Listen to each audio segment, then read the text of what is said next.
We just came out of a very exciting discussion, which already felt like a culmination of things that, in a sense, had been, I don't know, either brewing, fermenting, or waiting to explode, whatever metaphor you like. So I hope we can continue that discussion and I think also the passion that went into that. So the final roundtable that we have has, I should apologize, very little time and many important people and topics that we want to represent. We called it Archival Activism, Testimonies, and the Development of Romani Scholarship. And I think we've already seen that we actually can't do without that larger question of how recorded suffering, in particular, is always at that intersection of scholarship, experience of people, and activism in some form. And that means the assumptions of different people clash, and the emotions of different people invested in these assumptions clash. So what we're going to do here is precisely, hopefully, address, excavate some of these tensions. What I'll do yesterday we had no introductions. Today we had introductions. I guess I will do introductions simply because we invited these people because of their backgrounds in their respective fields. But I'll do them all at the same time so that then we can have, keep the flow of the discussion. So our first speaker is Ágnes Daroczi, one of the most veteran Romani activists around and in this region since the late 1970s. She has been incredibly important in many respects, also in her research on the Holocaust and also enabling things to be represented on the Romani Holocaust, including several books on the subject, a television show, television special very early on, and she is also a founding member and the head of Romano Instituto Foundation currently. The second person is Gerhard Baumgartner, who is the senior historian of the Roma in this country, was participated in research and publicity on that subject for a very long time. He combines careers in journalism and scholarship, had several crucial projects under Austrian Roma. I'll mention one, which is the Historians Commission, where we led a project on the expropriation of Roma. So the Historians Commission is an official state commission that create authoritative volumes on these subjects. And since 2014, he is the head of the Documentation Archive of Austrian Resistance, basically the oldest institution to deal with fascism, Nazism in Austria. And also, as we've heard in previous presentations, also one of the oldest to actually deal with the Romani Holocaust in a single country. Mirjam Karoly, who is our third panelist, is a political scientist who has been closely involved with Romani politics and policy making, I should say. She's, among other things, a longtime board member of the Austrian NGO Romano Centro. She served in the Austrian Ethnic Council for Roma and Sinti, and she has 10 years of experience with the OSCE, first as a senior communities advisor at their field mission in Kosovo, also partly focusing on Romani communities there, and then as director from 2014 to 2017 of the OSCE contact point for Roma and Sinti in Warsaw. And we are incredibly lucky to also have her now as our office manager at the Wiesenthal Institute. Finally, our fourth panelist is Andrea Pocsik, who is a freelance film historian and cultural researcher, specialist, among other things, on new film history, documentary, and anthropological film and theory, who also has worked extensively on Romani representations in film. One result of that is a 2017 book in Hungarian. I'll give you the English title. I'll spare you any attempts to read it in Hungarian. Passing the Anarchaeology of Roma Image Making.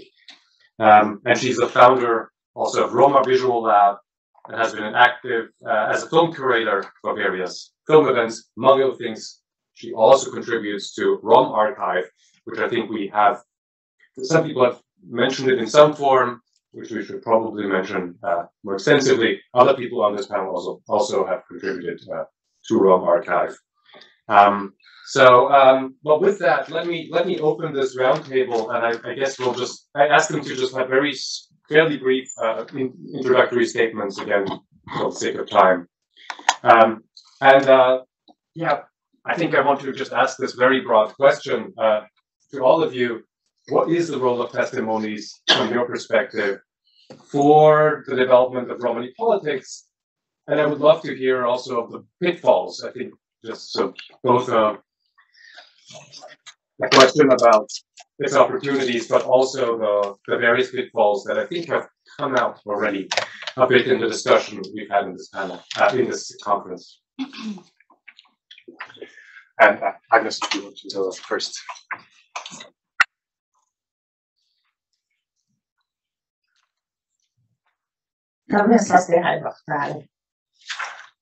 We have been lucky. Everything began with words of hate. Why I am stating this very old fragment? Because also on this conference or workshop, I would like to say many thanks to those who use the words regarding what happened to Roma as Holocaust and not genocide. Because the right word which can be and must be used, it's Holocaust. As it happened the same with the Nazi machinery to Roma as to the Jews. And if you are thinking, it's very problematic if you don't record this very important saying. And it's possible that you will accept the same name from the killers and the same arguments of killers. Why am I speaking about this? Because, and let me please to introduce you here, János Bársony, who is unfortunately only Romani and Hungarian speaking. But over decades is researching Roma Holocaust partly with me together, because I'm not a historian. Is important. And the facts and documents also are mainly because of his very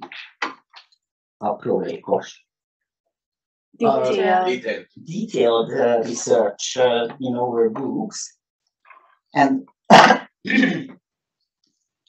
and at the same time we had to realize after a while that many of the researchers and historians doesn't accept what we were found mainly through survivors' testimonies, because they argue that there is no document behind this.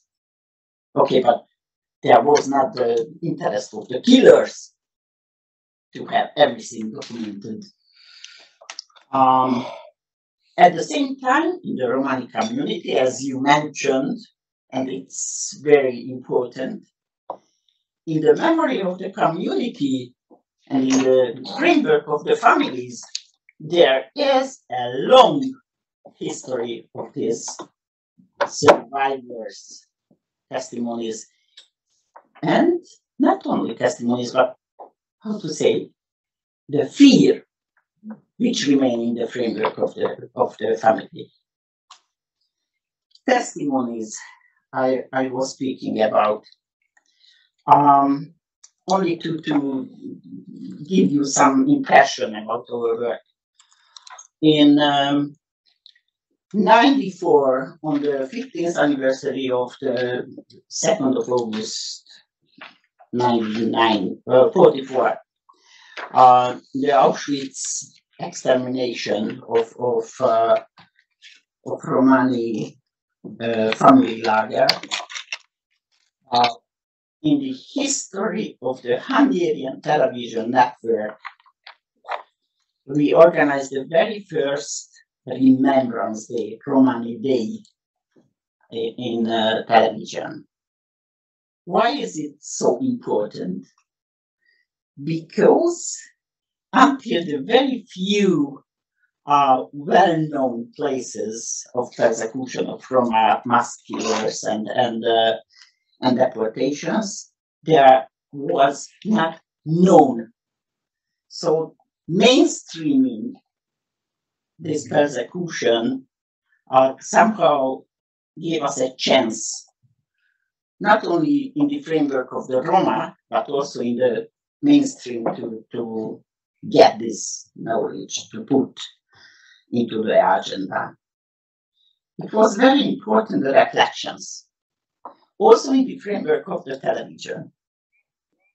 They feel that we make responsible the Gaggio society in general, the nowadays generation, and we, as a statement, because we were persecuted, we want something, how to say, compensation, or even we became nationalists, who, as a way out of this, will be create our own land, as the Jews made it. As you are speaking or researching Romani Holocaust, Roma Holocaust, you will touch always the same question behind. Very often not spoken, not formulated. You were asking, also written, about the can we believe or not, or to correct or not to correct the testimonies of the survivors. But I have other questions. How is it possible that the concentration camps mate never speak enough about the Roma who were facing the same? How is it possible that the historian does not research it so long time? How is it possible? And I tell you why. Because the Roma were survivors, but never became part of the winners. And the history is written by winners. The history is written by winners.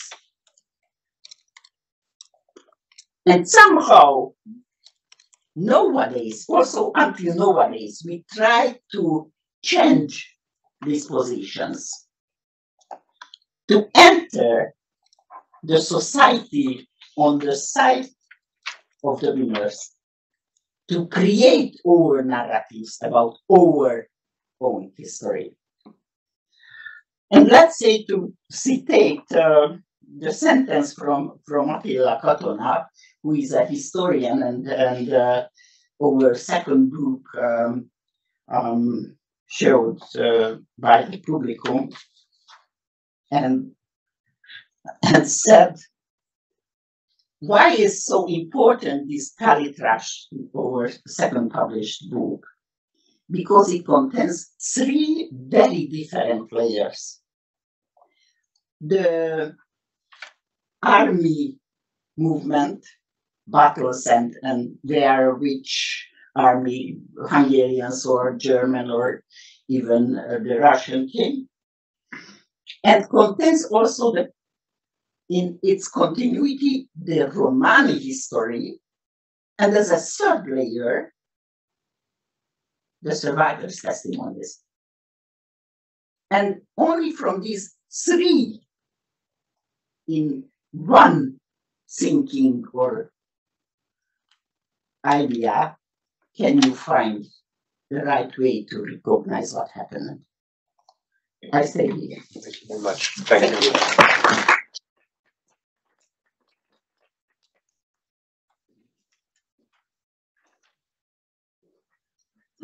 Thank you. Thank you for the invitation. I think I'll focus on my perception of the conference in the last 2 days. Being a historian, I think that you can do basically three things. You can A, discover new sources. You can do what the German historical school has called source criticism. And the third one is interpreting what you found. When we come to Roma historiography, I think, first of all, the first phase has just about started some decades ago. It started maybe seriously in the 90s. So compared with other national histories or projects of other national history, writing or developing a narrative, it is called nowadays, this is a rather late development. You know? But we are getting somewhere. Yeah? So I'll just mention a few names. Lech Mróz from Poland, who's done wonderful work about the early histories, archival materials relating to the history of the Roma in Central Europe. My good friend Milovan Pisari, he stated it yesterday, Daniel Vojak. Yes, there are many, many sources yet to be discovered, also when it comes to the persecution of the Roma. So I quite agree here. This is a big task. We historians, we've been sort of looking in the wrong corners for some time because for example, we thought that since the Gestapo was responsible for the persecution of the Jews, they also had to be responsible for the persecution of the Roma, which is not true because it was all or mostly done by the criminal police. So stuff like that. When we come to the sources that we find, then we have to apply what is called this source criticism. And that relates not just to the written sources, but to testimonies. Now, first of all, and I think we had this strong discussion here, we have to see that many of the so-called testimonies that we have just after the war, for example, in state commissions, these statements were, of course, not typed by the survivors. Yeah? They were also not framed by or phrased by the survivors. So we have to take into account how these testimonies were created. Very rarely do we have handwritten resources by the survivors themselves, which have not been altered or, I would say, redacted. Yeah? A couple of years ago, I tried to demonstrate this with some of the testimonies from Camp Lackenbach and how strong this redaction is and that there is a long process. And when we find them published, they have gone through several phases like this. So I think we are all aware of this, but it has been a major topic here as well. And I think that when I listened to the panel on Chaya Stoika, I had very much the impression that before you come to the third phase of interpreting a lot of the material that we have at hand when it comes to Chaya Stoika, we actually should go step back and go to this phase of source criticism, really look at how did she produce her pictures, how did her books come about, did she write them alone, was there somebody else involved, how did the text evolve? I think I would not agree with some of the interpretations I've heard there. For example, when it came, I remember one of the paintings on a camp outside of Vienna on Laabert. Yeah? I think that the interpretation there must be a different one, because the sources behind it and the genesis of the painting itself is a different one. But that's detail, and we can talk about this with the colleagues. And then we come to the third element, which is interpretation. And I think that's the most important one. And what is the role of the historian in this? I mean, creating a narrative for the Roma is not a task of the historian. It is a task for the Roma themselves, and for their intellectuals, and for their activists. And I think that the task of the historian here is basically to provide information and a corrective, so to speak, when we say, is the interpretation that you are giving to certain sources, is that not correct? That's the wrong kind of word. But does it hold water? Is it permissible? Yeah? Is that what you are using as a source for your argument?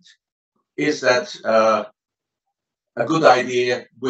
Is that a logical interpretation? I think this is what we have to do, or this is, I think, what I would like to do. And for the moment, I'll close with this short statement. Yes? Thank you very much. Thank you.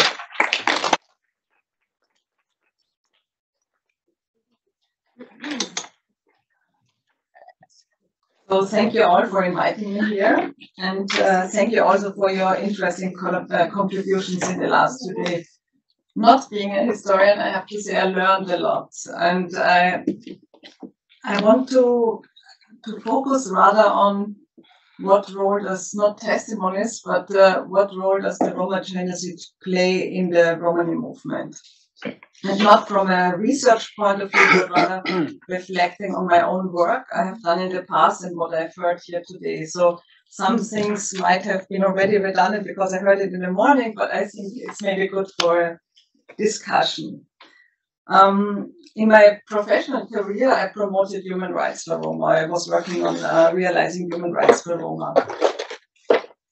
But also in this, I focused a lot within the mandate I was able to do to promote the recognition, education, and commemoration of the Roma genocide. This was rather in the frame of an international organization. From an activist and kind of private point of view, I also promoted the education, commemoration, and particularly recognition of Roma genocide. This was about justice.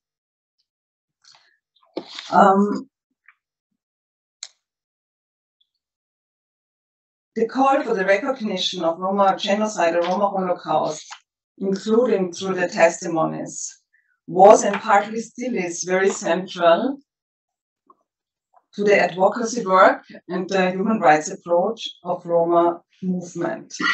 It might differ in relevance and scope, I believe, in different countries, and I think we have heard it here as well. There might be different times when things come up, also regionally or locally. It might be different because of the relevance of the history. But it is in some places very strongly interlinked with the call for recognition and equal rights of Roma citizenship. Germany, for example, is one example, with Romani Rose and also his father and his uncle Vincent and Otto Rose. So their work really was a very strong call for the recognition of the Roma genocide, and later on connected to human rights for Roma in Germany. In Austria, it was very similar. The setup of the first Roma organization corresponded with the publication of Chaya's book, the very first one in 1989, when she went up in public with her story, but also corresponded with a collaboration with historians and academia to actually bring more attention to the plight of Roma during the genocide. So it came contextual together. It was not a single instance, but it was a collaborative approach at the end of the 80s. Also in this time, politically things were moving to an official recognition of the Roma genocide here in Austria, for example. One example for this was also that in 1995, for the first time, a national fund was set up in order to compensate the victims of the Roma Holocaust.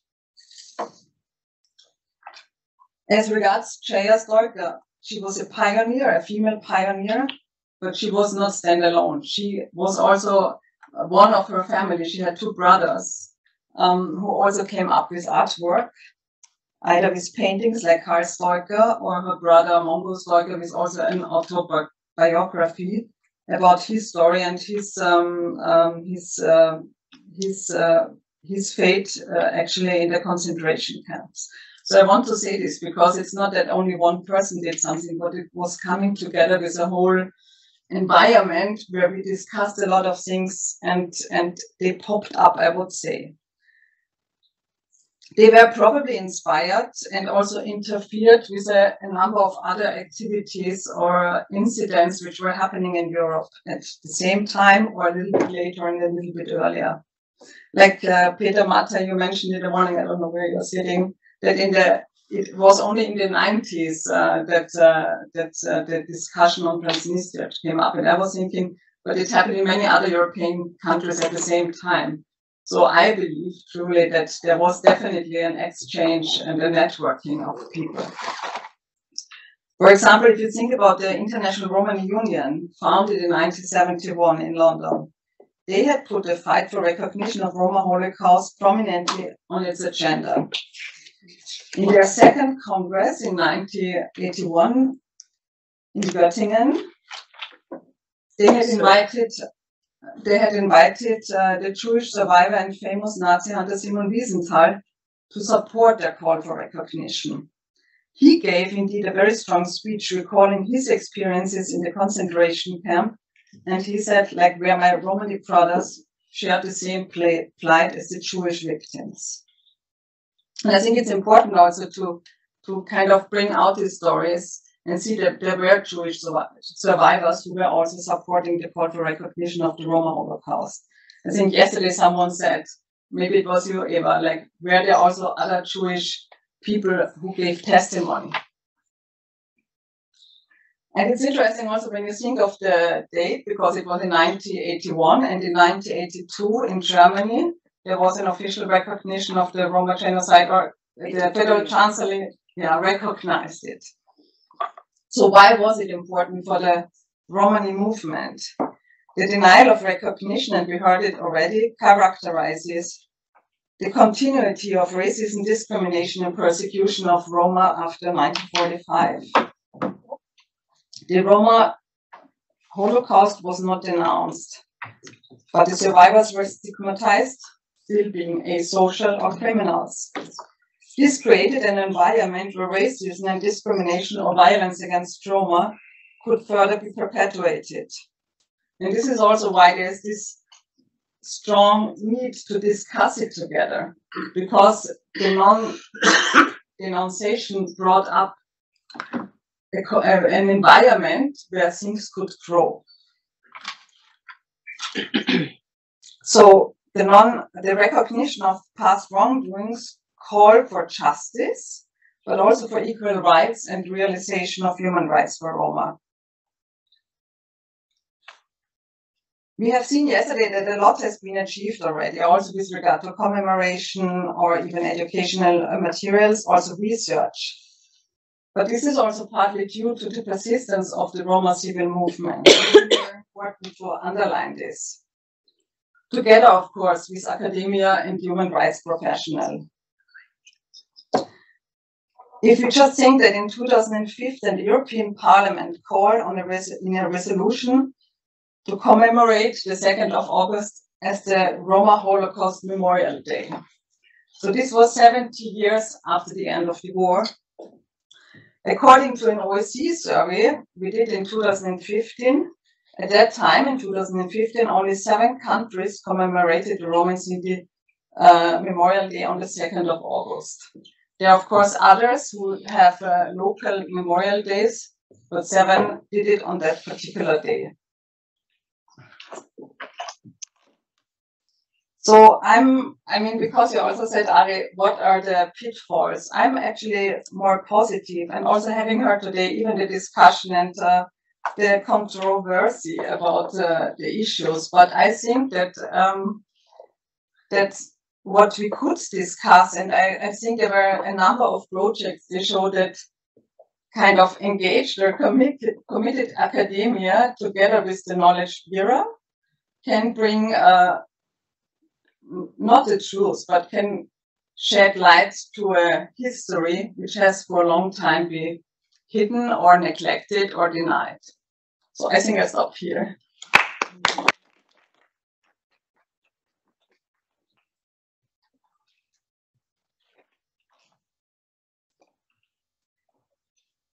So thank you for inviting me, first of all, and thank you for organizing this whole event. I would like just to repeat, Mirjam, because I also learned a lot and experienced a lot.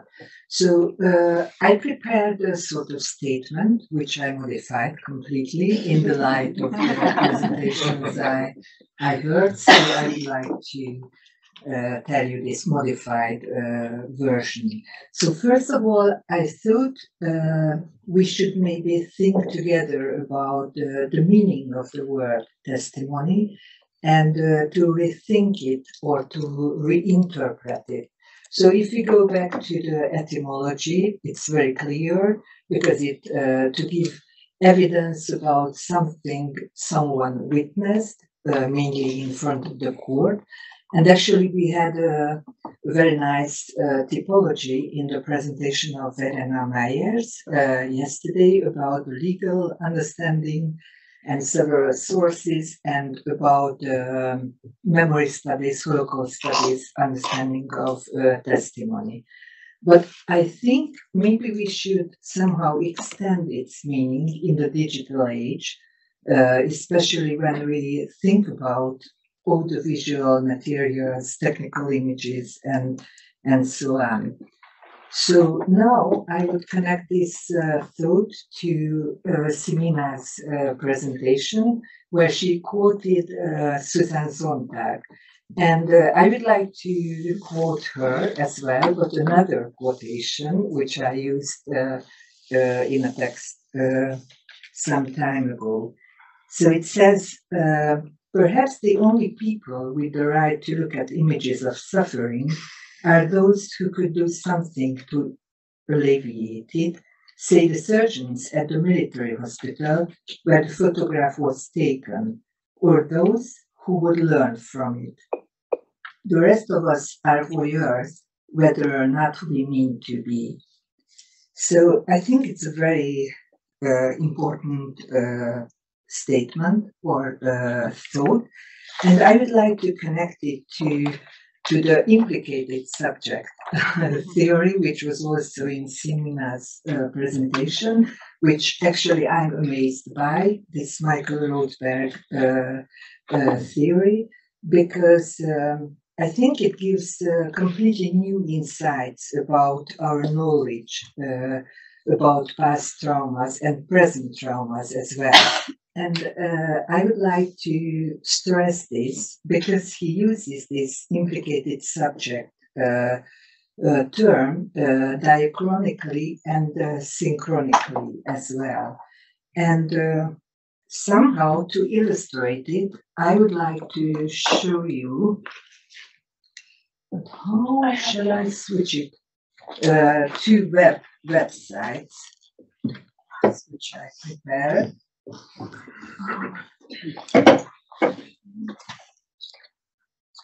Yes. So the first is the website of Ágnes Varga, who is a filmmaker herself, and actually I mentioned this website in my comment to last month's presentation. So it is a very rich research material provided for documentary films.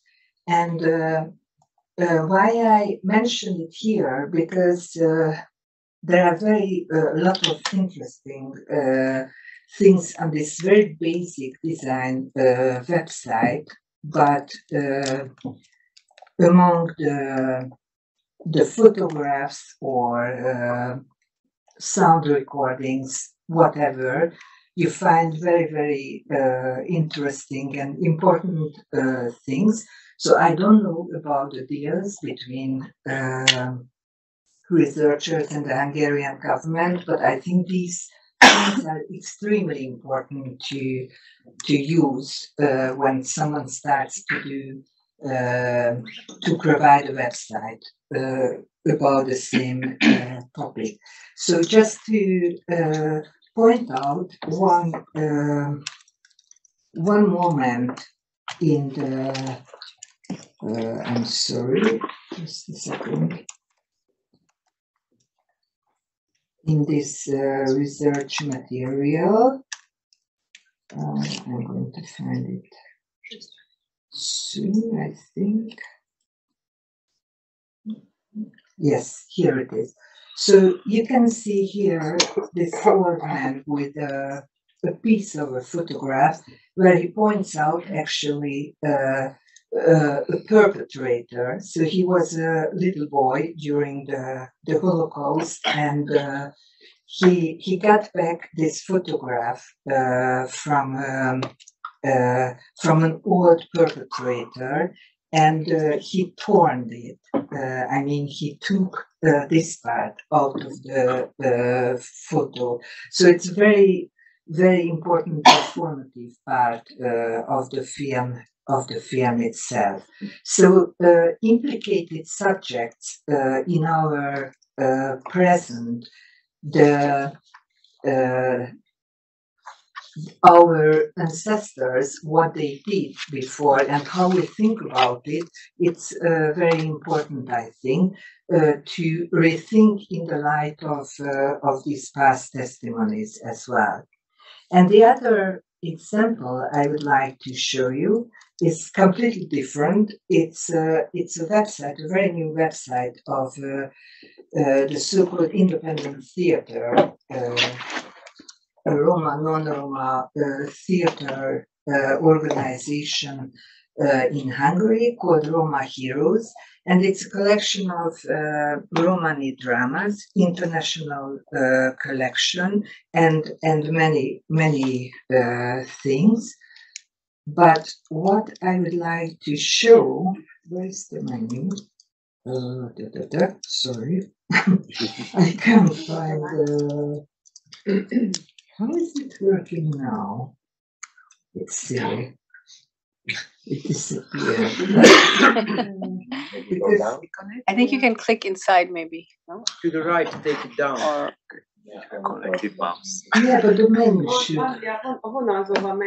Igen, azt akartam. Here. Ah, thank you.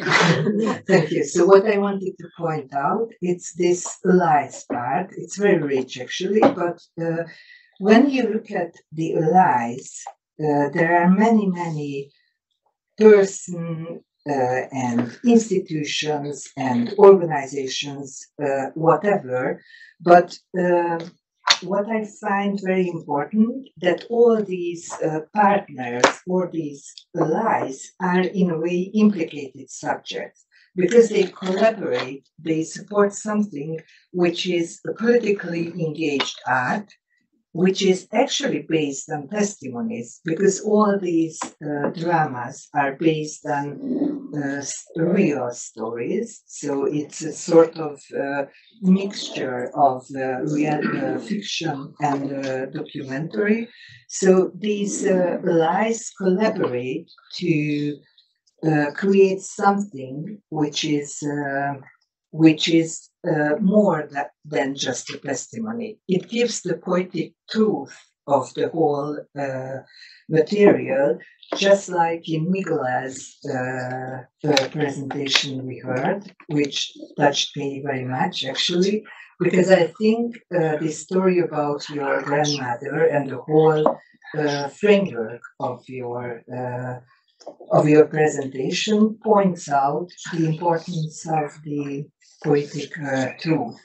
And it recalled a memory, which I would like to add to at the end of my statement, which is again a quotation by an African storyteller called Hampateba, who was quoted by the ethnographer Jean Rouch. And he said about old people, old storytellers, that when they die, the whole library burns down. And I think this is very nicely connected to the whole testimony question and the Roma Holocaust question too. So thank you.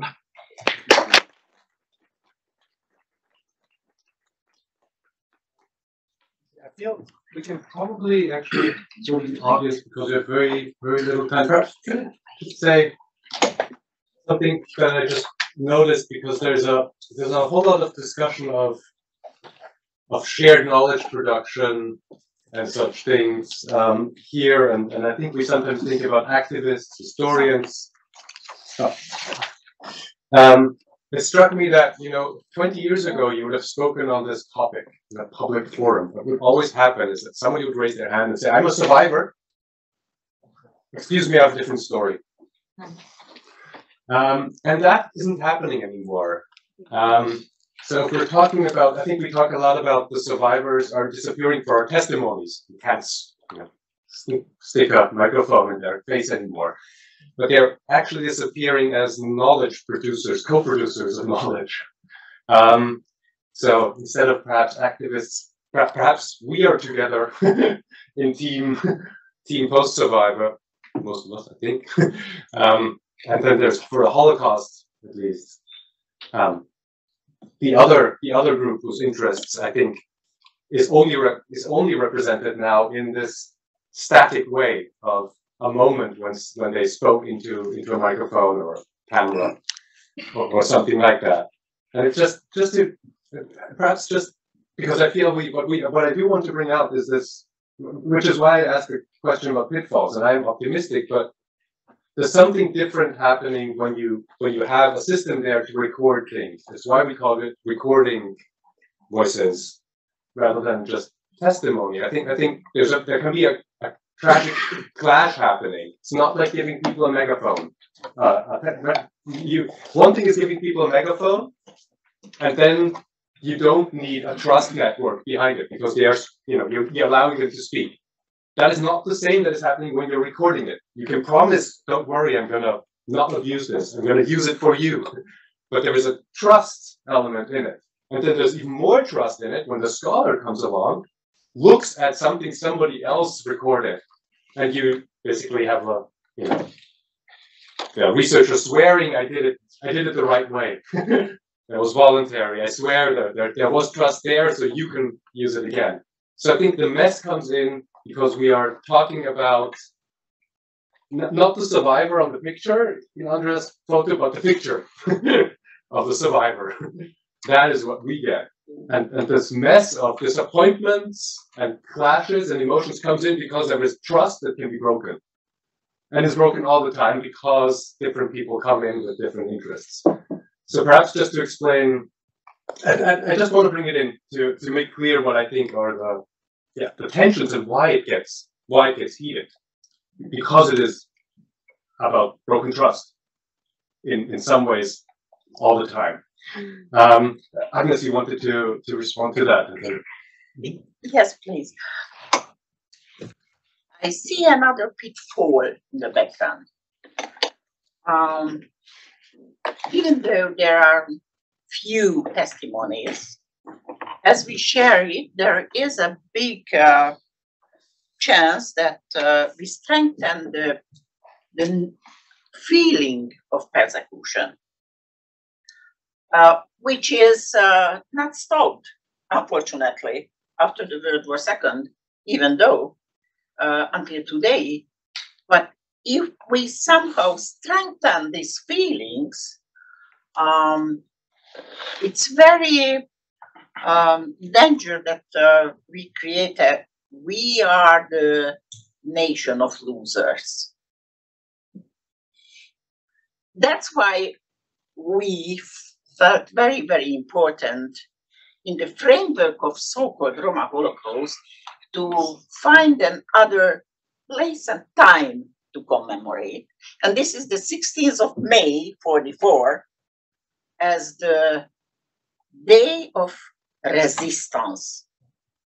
So our ancestors were enough brave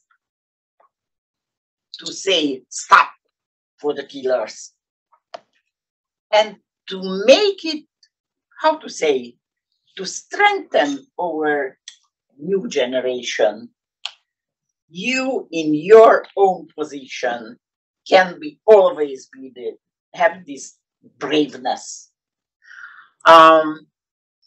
European Roma Traveler Forum initiated this day, and nowadays you can say from Argentina to, I don't know, to Budapest and to Stockholm to commemorate it. Why is it so important? Not only to commemorate the sadness, but to commemorate the braveness too. This is what can be feel the, how to say, the connection with our own history. And I feel this very, very important on the way of consciousness, self-consciousness, braveness. Okay. Sorry, can I add? Yes, of course. Yeah, I think that's why this project is called Roma Heroes, because it's about many cases of discrimination and so on, but it's about the braveness of the protagonist. And I would like to add something quickly to your question, which is, I think, about the responsibility of the archives. So all these records are mediated and remediated. So we have to be really aware of the process of this mediation, and also about all the sensitivities, like in Karola's and Sarah's project. So to be aware of the sensitivities, and plus, I think, to connect all these past events, which haven't got any witnesses anymore, to later events. Just to give one example, in Hungary, the forced bathing, the forced bathing practice, which went on in the Kadar era. Of course, it has 60s, 70s, 80s. Of course, it has witnesses now, but it's completely, not completely, but mostly forgotten. But all these implicated subjects still live there in the villages and towns, wherever. So I think the archival research and archival knowledge production should somehow embrace and go on into direction to the present. Yes, please. I have a question. Thank you very much, first of all, for your presentation. It was amazing. But I have a question for Gerhard, if I pronounce correctly. I found it really very interesting, your notion of the role of historian and the person who tells the story, let's say like that. I found that there is a dichotomy. You say that historians should, the role of the historian is not to build a narrative.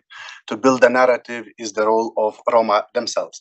And I found it really very interesting. So if the narrative, at the end, I see very huge influence of the historian in building narratives. And in the case of Holocaust, I think if you do not have an affirmation of historian, you cannot build a narrative at the end, yes? So if the narrative fails, for example, yes, the historian built the narrative and the narrative narrated in the direction that after all led to the concentration camps. Who is then guilty, Roma themselves or a historian? We have Gypsy Law Society in this sense, as an example, for example, yes? What I want to ask, what is the role of the historian? And I think is not a neutral actor. I think the responsibility of historian in the future is really very important thing to take into the consideration, because after all, you at the end you say, I just collect the data and you interpret the data as you wish. So that was my short note. Thank you very much. Thank you very much. I think there's a Did you see who rose your hand? I'm sorry, you were behind the. No, just mine is very much connected to what. I'll let you first, then, please. I'm sorry. Yeah. And you go next. Thank you, Gerhard. I mean, truly, I mean, amazing what you are doing, what you did already. And as you know, that we are all really appreciate your work, and it's absolutely foundational and very important. And very respectfully, I would like to disagree with you on the same matter, which was mentioned by Gopalas as well. And I think it's very much connected to our discussions, what we had yesterday, what we are having right now, and we are somehow scratching something, what we not really able to grasp or articulate it. But basically, that's why we wanted to have this kind of very productive, discussions, which sometimes not really easy to do it, and we feel unease and very uncomfortable. But I think we have to go through this process, because somehow still we are working together, and you are our allies, and somehow we want to stick together, right, in the forthcoming few years. And I think it's really important to go back to the epistemology of injustices.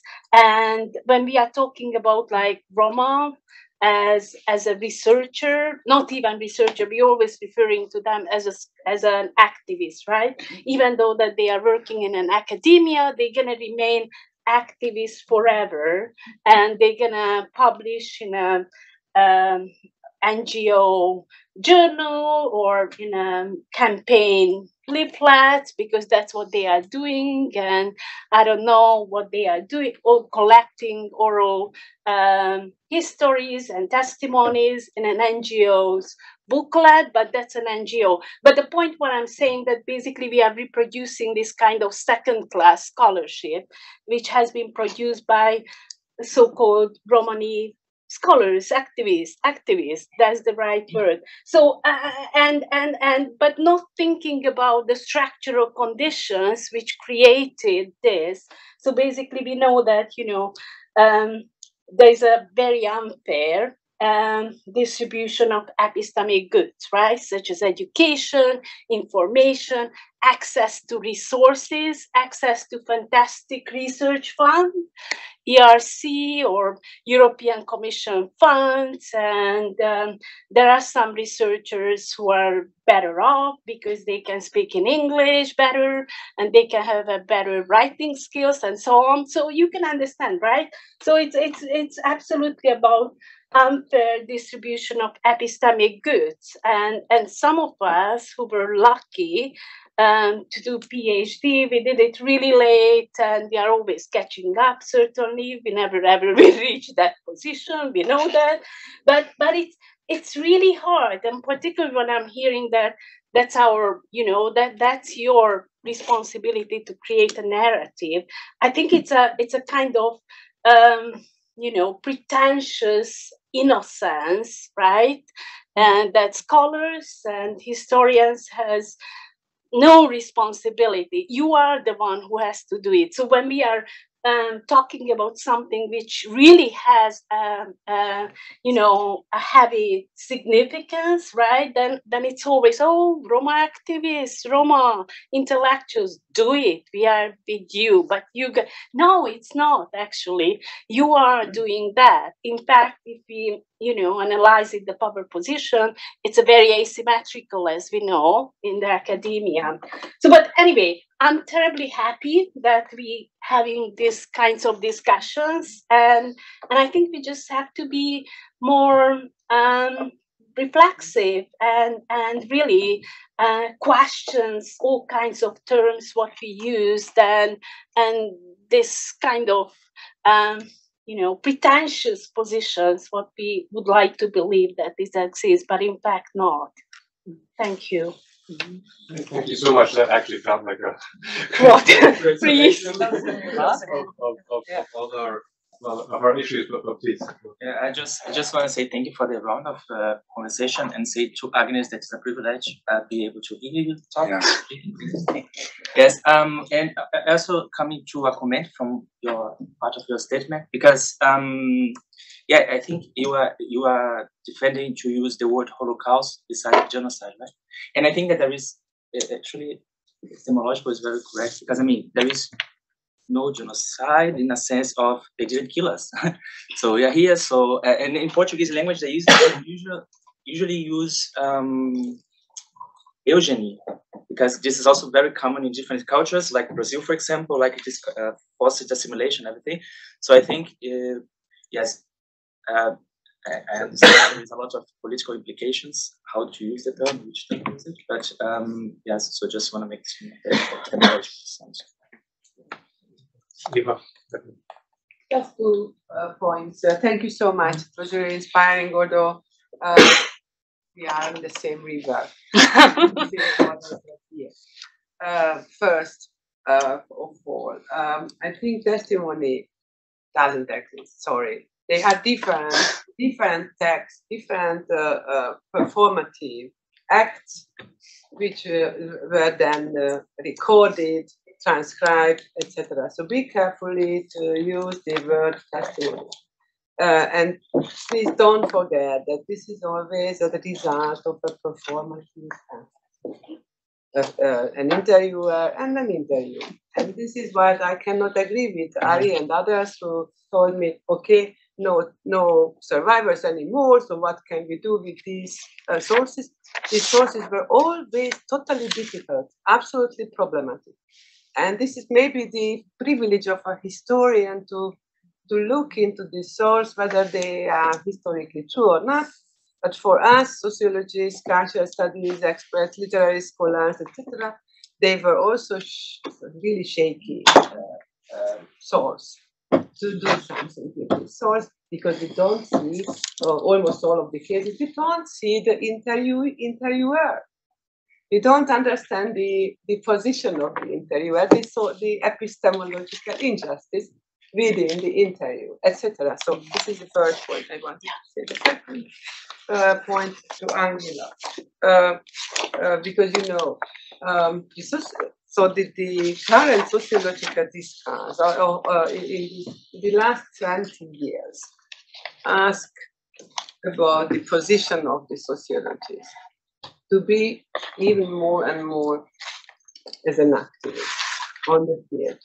So what does it mean public sociology? What does it mean the right of research? What does it mean the subaltern, the voice of the subaltern? So I absolutely understand your criticism, and I think this is the most important issue in the academia.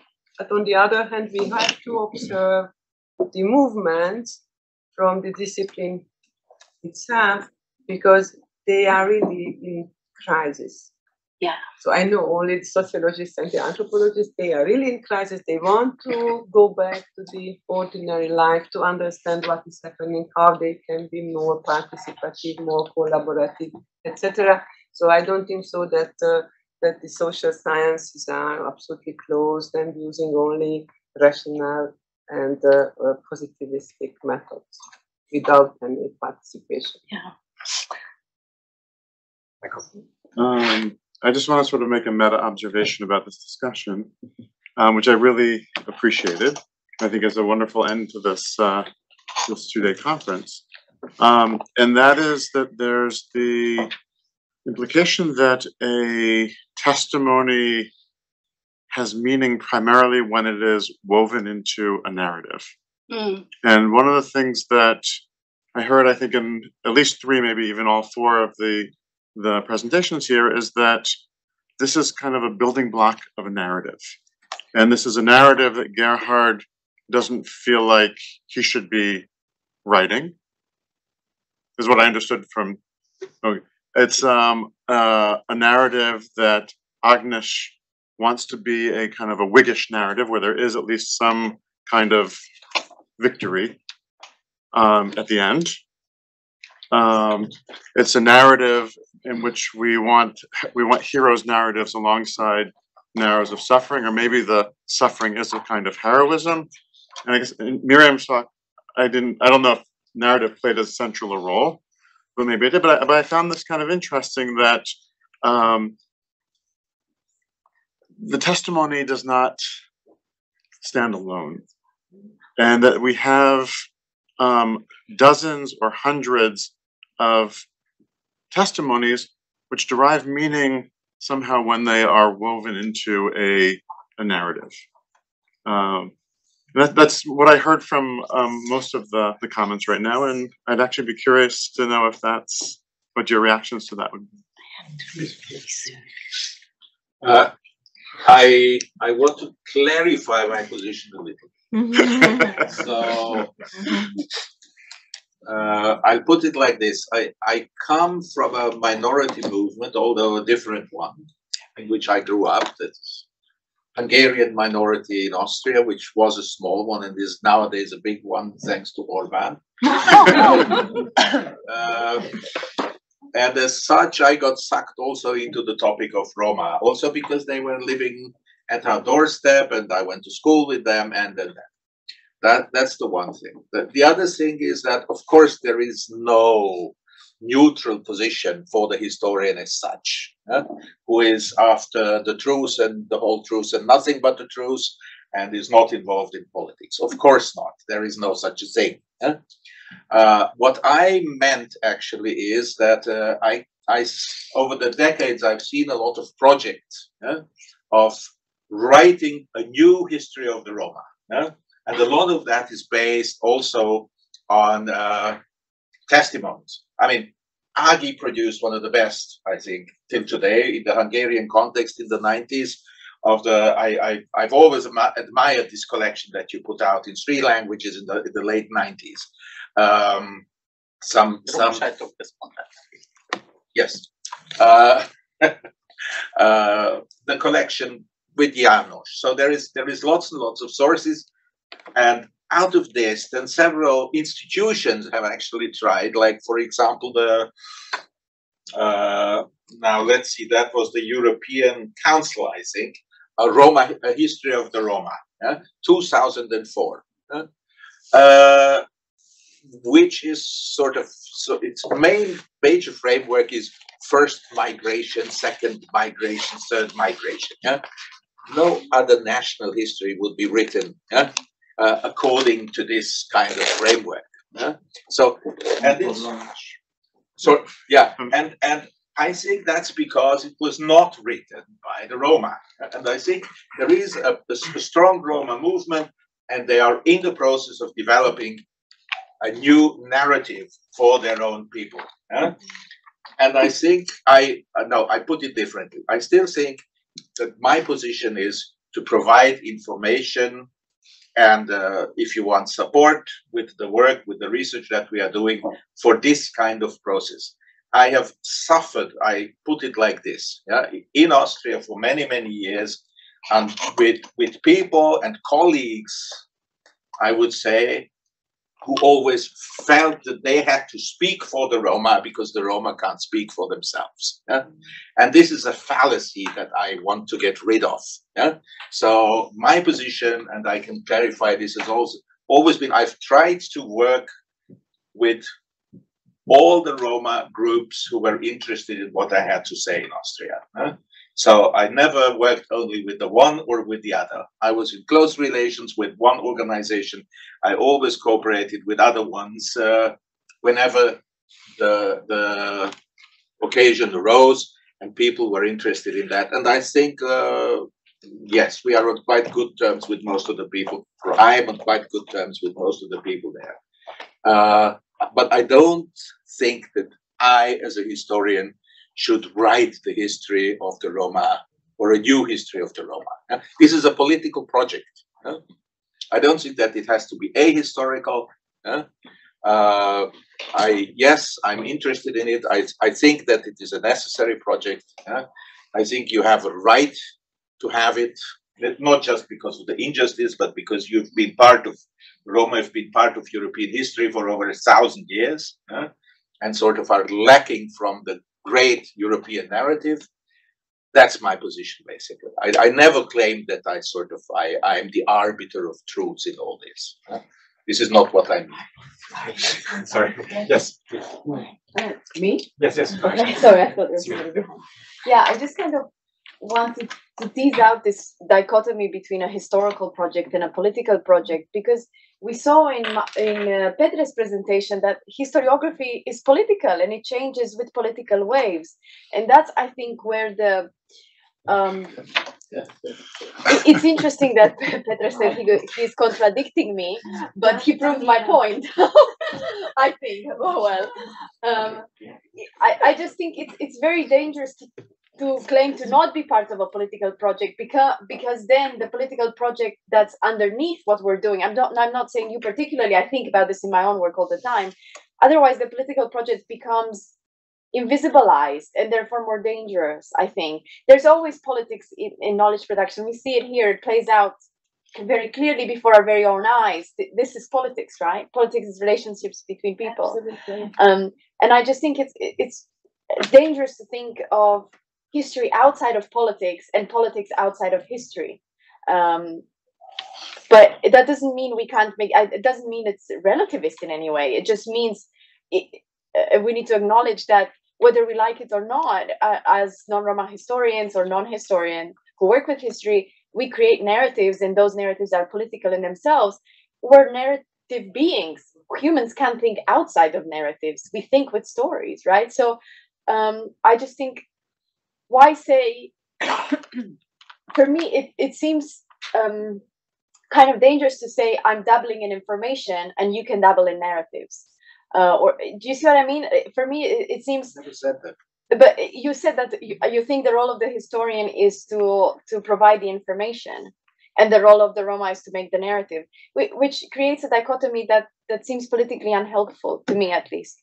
But there are Roma historians who will write the narrative. Not necessarily. We have too many. I'm so sorry. We can't take any more questions. So I'll give it briefly back to the podium. Apparently, we don't want cold food. So I'll give it briefly back to put a total footnote. Some historians try to make arguments, not narratives. There are different types of historians. But why are arguments not narratives? I think there is a distinction one could make. But I think. Yeah, I mean, now I have a lot to tell, of course, but I want just to say one sentence. And this is like what I tried to say, actually, or this is my plea, is that Roma history should become integral part of mainstream history. That was my point. Yeah. So, and I stop here. One more. And my last words, my country.